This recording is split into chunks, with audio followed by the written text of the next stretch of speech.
Vamos lá, partiu o Nilton Santos no tapetinho, a maior parte da torcida saiu decepcionada. Aquele cantinho do Vasco da Gama foi quem fez a festa nos pênaltis. E a Roberta Barroso chega com as informações, mais detalhes da partida. Tudo bem, Roberta? Boa noite. Tudo bem, Edu? Boa noite para você. Elton, fã de esporte, é isso. A maioria saiu triste daqui do estádio. Os botafoguenses que fizeram uma linda festa com direito até a foguetório na arquibancada. Teve até um princípio de incêndio, tá, Edu? A nossa equipe até conseguiu gravar aquele momento que os próprios torcedores tiveram que abafar o fogo. Mas acabou que o Botafogo foi eliminado nos pênaltis para o Vasco da Gama. Uma partida, a gente começa a contar um pouquinho a história desse jogo. O Botafogo começou com um ritmo intenso, tendo ali as melhores oportunidades. O Vasco, aos 11 minutos, teve uma adversidade, porque o Tietê sentiu, deixou o campo muito chateado, recebeu apoio até dos ex-companheiros, os jogadores do Botafogo. E aos 17 minutos, numa falta de Barbosa em Coutinho, o Coutinho acabou cobrando com muita categoria e também pesou uma falha do Neto. Ele chegou a tocar na bola, só que a bola bateu na trave e o Nuno abriu o placar. O Botafogo depois foi retomando até ali o controle da partida e aos 40 minutos o Léo Jardim acabou cometendo pênalti em Correia e o Alex Telles marcou. Ele, inclusive, deu um beijinho na bola antes de balançar as redes e quis o destino que justamente o Léo Jardim, ali nas penalidades, pegasse a cobrança do Alex Telles. O Botafogo, ali no primeiro tempo, ainda teve a chance de fazer o segundo. Mateu Ponte teve uma boa oportunidade, o próprio Arthur Cabral. E aí, no segundo tempo, ficava revezando. O jogo ficou aberto em determinados momentos. O Coutinho teve uma oportunidade de novo aos 17, depois acabou deixando o campo. A gente pode dizer que o Vasco até sentiu mais fisicamente, mas lutou bravamente, lutou até o fim. O Botafogo teve duas grandes chances. O Barbosa mandou forte de cabeça e depois o Matheus Martins, uma outra grande oportunidade. O Vasco ainda tentou também com Verrete, Rayan, e aí ficou no 1-1. E aí esse placar levou para os pênaltis, lembrando que o primeiro jogo também terminou 1-1. E aí na primeira cobrança o Verrete marcou, só que o Telles, na primeira pelo Botafogo, acabou, como eu disse, já teve o pênalti defendido por Léo Jardim. E o Robert Renan, reforço contratado pelo Vasco, foi o último a marcar. Então ele colocou ali o peso, né? Carregou esse peso nas costas, mas deu tudo certo para a torcida vascaína. A gente pode trazer também para o torcedor. O Coutinho falou ali também sobre o gol dele, falou da energia que o Fernando Diniz colocou nesse jogo antes da partida, tudo que ele passou para os jogadores. O Piton saiu de muletas daqui, ele sentiu durante o jogo um problema no joelho esquerdo, então fica aí esse alerta para o Vasco. E do outro lado, o Vasco, no Campeonato Brasileiro, está ali na parte de baixo da tabela, mas sonhando com um título nessa temporada. Edu, eu volto com você. Valeu, Roberta. Obrigado. O Vasco chegando na semifinal de novo, né? Como chegou no ano passado também. Enfrentou o Atlético Mineiro, acabou caindo. O Atlético foi para a final contra o Flamengo. Bom, vamos dar uma olhada nos números da partida no Nilton Santos. A gente vai ver que o Botafogo teve mais posse de bola, né? 57%. Teve mais finalizações, quase 3 vezes mais, foram 22 contra 8. No alvo, 9-5 também vantagem botafoguense, né? Então tava mais lá. Só que, ó, quando assuntos são grandes chances, empate em 5-5. Ou seja, o Vasco, quando chegou bem.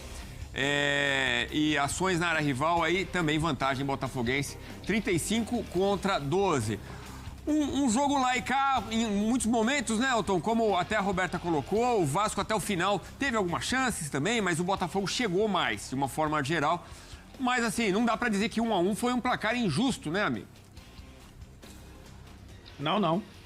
A gente, claro, vai separar a classificação do jogo para analisar, apesar de estarem, obviamente, associados. É um confronto de 180 minutos, mas nos 90 finais, a gente viu o Botafogo ter mais a bola. Era natural isso, a gente perceber o Vasco se adaptar ao jogo.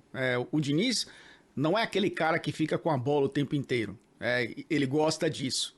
Mas existem circunstâncias, principalmente em mata-mata, principalmente quando você joga num campo sintético, quando você tem um time que não vai conseguir fazer esse jogo de posse, né, nesse campo que a bola corre muito rápido, Edu. Então a intenção, obviamente, do Vasco era ser um time mais direto. Tanto que Diniz, muitas vezes, né, na recomposição defensiva da equipe, ficava pé da vida que os jogadores não baixavam as linhas para tentar recuperar a bola no campo de defesa e acelerar, usar o Nuno Moreira por um lado, que acabou fazendo gol no rebote ali, para mim, inclusive, numa falha do Neto, o Ryan do outro lado, fazendo os laterais aparecerem um pouco mais, o Piton acabou saindo e entrou ali o Pumita para fazer a lateral esquerda, perdeu um pouco até desse jogo com um pouco mais de profundidade, né? O Pumita até defensivamente foi muito bem, mas no ataque tinha que trazer para a perna direita, então já não tinha aquela ultrapassagem pelo lado esquerdo do ataque. O Vasco ficou jogando muito mais por dentro e buscando o lado direito. O Botafogo conseguiu, e aí vem essa questão dos goleiros aparecerem, né? Para mim o Neto falhou no primeiro gol, o Léo Jardim faz o pênalti no gol de empate do Botafogo, e o Botafogo com a bola tentava abrir a defesa do Vasco. E aí vem essa questão que eu acho que faz muita diferença quando o Fernando Diniz faz essa leitura do mata-mata. Isso aconteceu com o Fluminense, inclusive na Libertadores com ele, abrindo mão da posse em alguns momentos para se defender e tentar contra-atacar. O Vasco sofreu um pouquinho com relação a isso, a gente viu a quantidade de oportunidades criadas pelo Botafogo, mas foi um time que soube se defender bem. Era algo que talvez o torcedor do Vasco temesse mais, né, com relação ao desempenho defensivo da equipe. Se comportou muito bem, o Botafogo com muitos jogadores no campo de ataque, o Santi Rodrigues abrindo o lado direito, dando dificuldades ali para a ala esquerda, principalmente quando o Pumita estava jogando por ali. O Joaquim Correa, que até fez um bom jogo, né, um cara que foi contratado muito abaixo, mas hoje até um pouquinho melhor do que a gente já viu. Acho que o Jefinho, que não foi tão bem assim, o Arthur Cabral se movimentando, até puxando contra-ataques, né, buscando a bola no campo de defesa, mas a defesa do Vasco se comportou muito bem, Edu. Isso foi determinante para o jogo e para os pênaltis, e a defesa do Léo Jardim, que fez muita diferença. Mas vamos falar mais agora do lado do classificado, do Vasco, que perdeu. Vamos destacar isso, né? O Jair no primeiro jogo, o Tietê logo no começo do segundo jogo. Então vamos lá, vamos ouvir o técnico classificado, feliz no Nilton Santos. Fala, Diniz, e aí, como foi essa classificação vascaína? Que você falasse do seu sentimento, porque foi um jogo muito aguerrido e eu tive a impressão de que o Vasco poderia vencer nos minutos finais. Fiquei com a impressão de que as penalidades naquele momento foi até mais... foi melhor para o Botafogo do que propriamente para o Vasco, tendo em vista o volume que o Vasco ofereceu no final do jogo. Queria que você fizesse as nuances do jogo durante os 90 minutos e se você também teve esse sentimento, né? E o que representa essa classificação. Obrigado. Primeiramente, boa noite. Eu pego no recorte do que aconteceu nos dois jogos, principalmente, acho que foi uma vitória, uma classificação muito justa, porque a gente jogou melhor que o Botafogo em São Januário e a gente não teve, até o gol não foi uma bola clara, uma chance de gol clara, o gol que eles fizeram lá, a gente teve chance de vencer em São Januário. Hoje foi um jogo mais equilibrado. Jogar aqui é muito difícil porque o campo modifica muito o jogo. É um campo, ele já é mais rápido por natureza e eles encharcam muito o campo para começar o jogo e depois no segundo tempo. Então ele ganha outra dinâmica. Então o time foi inteligente para poder tirar um pouco da velocidade do jogo, principalmente nos minutos iniciais dos dois tempos. E aí eu concordo que dos 25 minutos do segundo tempo para frente, a gente estava muito mais perto de fazer o gol do que o Botafogo. Mas o importante foi que a gente foi para os pênaltis, coisa que a gente treina sempre. A gente treinou muito pênalti, os caras não bateram pênalti só por conta de casualidade. Eu sempre treino a minha vida inteira, qualquer adversário, quando tem a mínima chance de ter disputa, a gente treina pênalti. E todos os jogadores treinam. Então foi uma vitória do trabalho de todo mundo, de muita gente. Todo mundo se doou muito aí do departamento médico para que o Tietê pudesse ter a chance de jogar. Infelizmente ele sentiu de novo e do Paulo Henrique recuperar. O Puma, que veio direto da seleção, foi muito importante hoje também.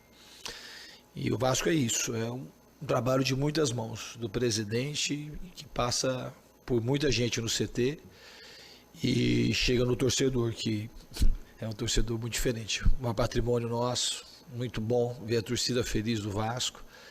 E quem mais merece isso, acho que é a torcida. Diniz, boa noite. Danilo do Expresso 1923, parabéns a você, ao grupo.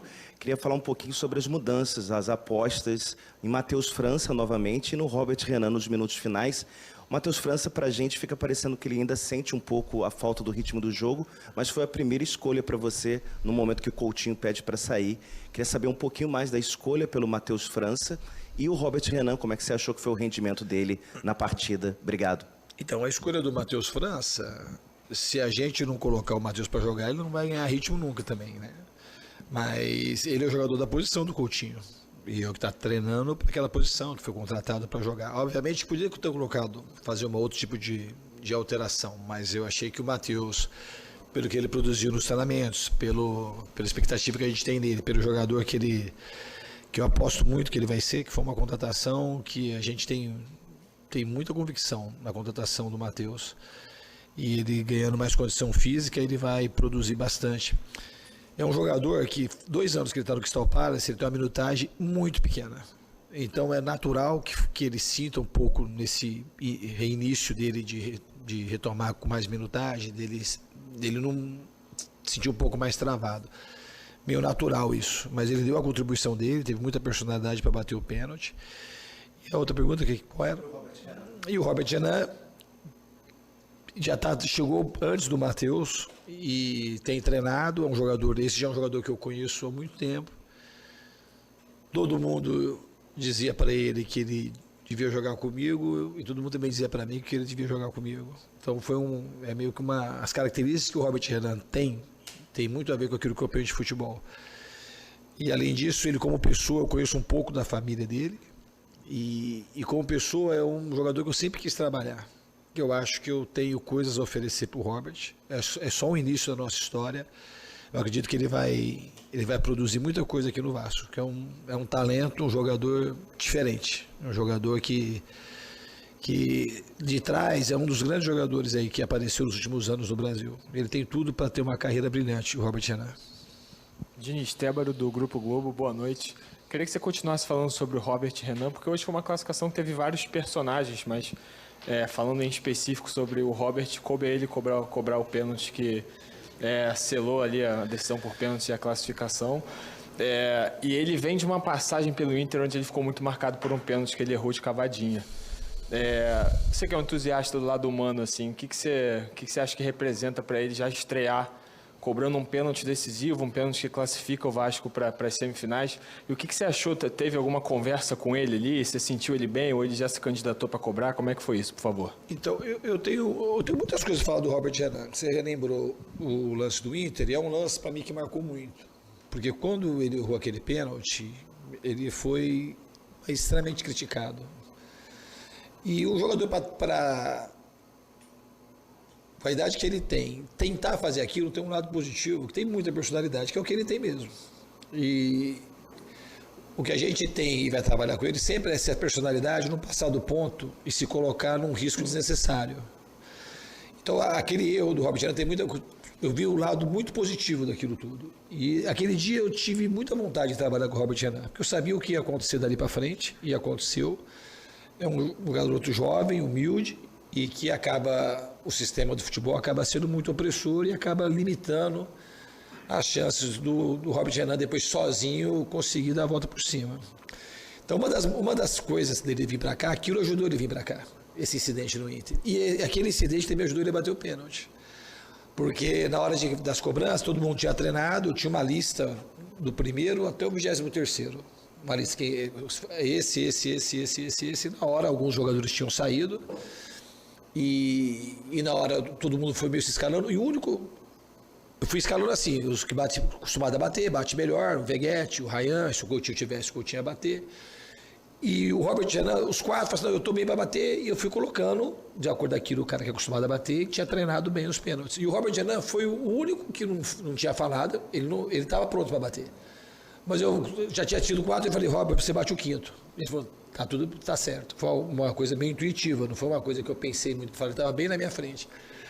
E acho que ele merecia esse prêmio para ele, porque certamente o Robert Renan sofreu muito com tudo aquilo que aconteceu no Inter. E aquilo é a chance aquilo podia meio que atrapalhar muito a carreira dele, mas pode ser e vai ser, na minha opinião, um fato gerador de coisas boas, de força interior, e é o que eu acho que ele já começou a mostrar hoje, da maneira que ele entrou e da maneira que ele converter o último pênalti. Eu acho que se a gente fosse pensar, seria a melhor pessoa para bater o quinto pênalti, embora não tenha sido foi uma coisa muito mais intuitiva do que uma coisa pensada. Muito bem, vamos dar uma olhada então nos trabalhos do Fernando Diniz. Olha só, no Brasileirão, 13 jogos, um aproveitamento de 38,5%. Os números de gols marcados ali, 1,77 por jogo, o sofrido 1,54. Em Copas, 9 jogos, menos jogos, né? Mas um aproveitamento um pouquinho melhor. 2 vitórias, 5 empates, 2 derrotas, aproveitamento de 40%.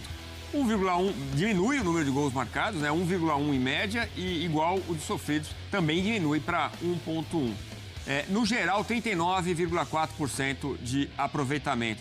Vamos colocar a tela do Léo Jardim também, o goleirão do Vasco, que tem um bom aproveitamento quando o assunto é pênalti. No tempo normal, de 15, ele defendeu 3. Em disputas de 33, pegou 7. Então, em 6 decisões por pênaltis, ele venceu 5, só perdeu uma.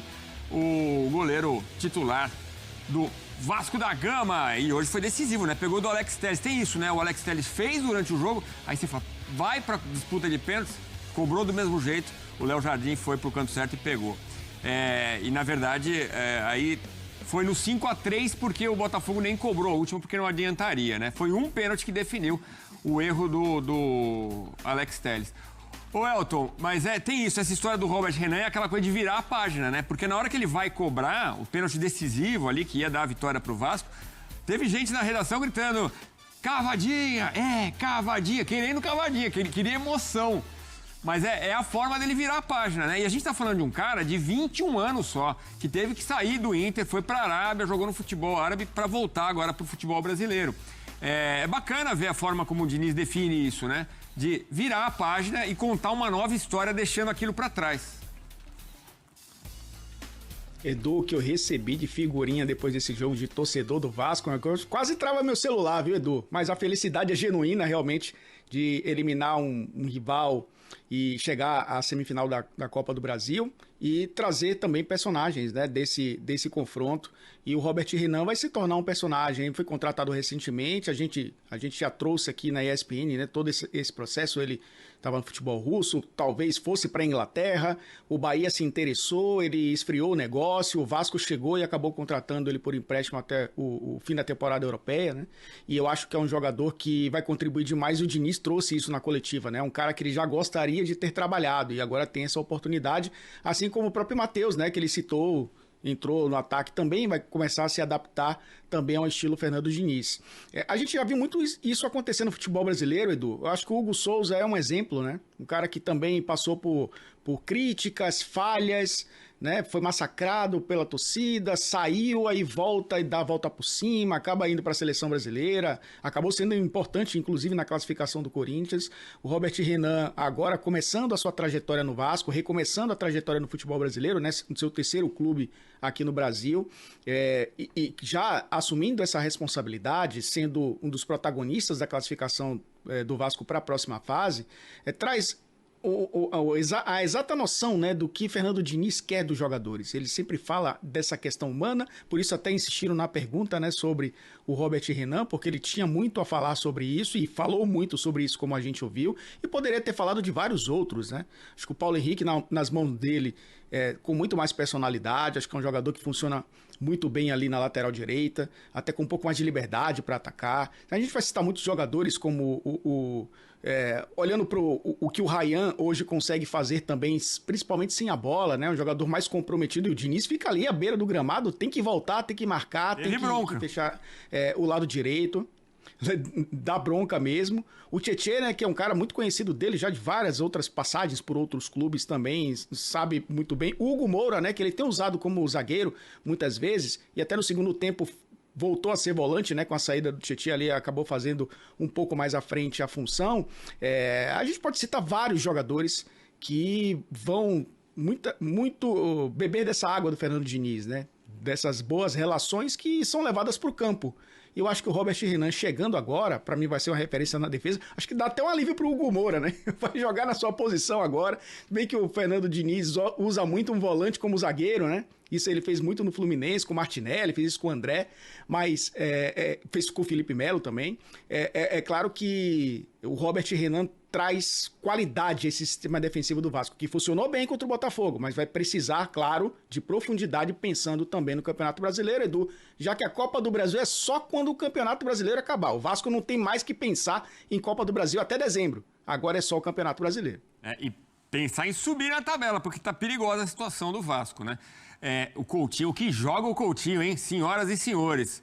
Realmente um cara. Se ele tiver em forma, pode fazer a diferença para o Vasco nessa temporada e até na Copa do Brasil, rumo a mais um título, quem sabe.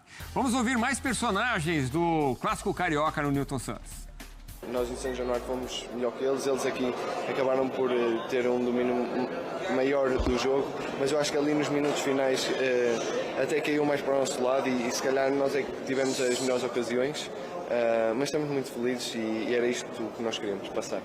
A gente sabia da dificuldade que era jogar aqui, o time do Botafogo muito qualificado, mas a gente soube defender bem até o final do jogo, a gente se doou o jogo todo, desde o primeiro jogo, a gente fez um grande primeiro jogo, acho que a gente até mereceu uma vitória, mas é isso, hoje a gente sai daqui muito feliz, tá todo mundo muito feliz ali no vestiário e essa sensação de jogar uma semifinal pelo meu time do coração é inexplicável, então até lá a gente tem muitos jogos do brasileiro, a gente precisa melhorar a nossa posição e a gente vai dar vida nos próximos jogos. Se é Vasco